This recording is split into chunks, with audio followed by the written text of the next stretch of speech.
qui a ouvert la boîte de Pandore en révélant le contenu d'un rapport de l'ONU sur des exactions commises par l'armée rwandaise en RDC entre 1993 et 2003. Oui, c'est à la une du Monde daté de ce matin que vous trouverez encore en kiosque ce matin en province ou à l'étranger. Afrique, l'ONU ne veut pas laisser impunis 10 ans de massacre en RDC. De quoi s'agit-il, Hélène, exactement?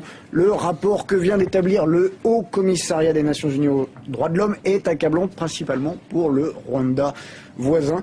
En fait, sur près de 600 pages, nous dit Le Monde, version quasi définitive, ce rapport décrit des violations les plus graves des droits de l'homme et du droit international humanitaire commises entre mars 1993 et juin 2003 en RDC. Alors derrière l'intitulé du rapport, derrière ce sont des meurtres, des viols, des pillages auxquels ont pris part plusieurs pays de la région et il y a eu des centaines de milliers de morts.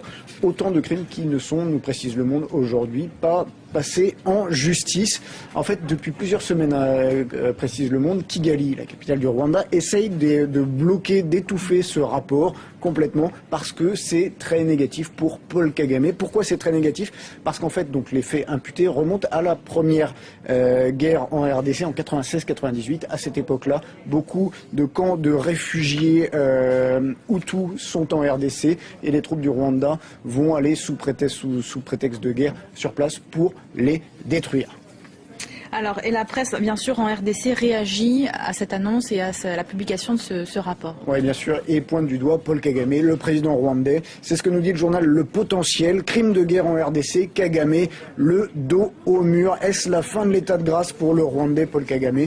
D'ores et déjà, nous dit cet analyste, les analystes, justement, pensent qu'il est temps de conjuguer le règne de Paul Kagame au passé, car malgré toutes ces tentatives d'étouffer le rapport du HCDH, il devra répondre de toutes les exactions commises par ses troupes en RDC.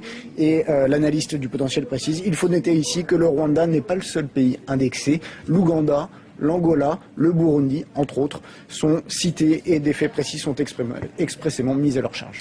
On va maintenant aller au Liban.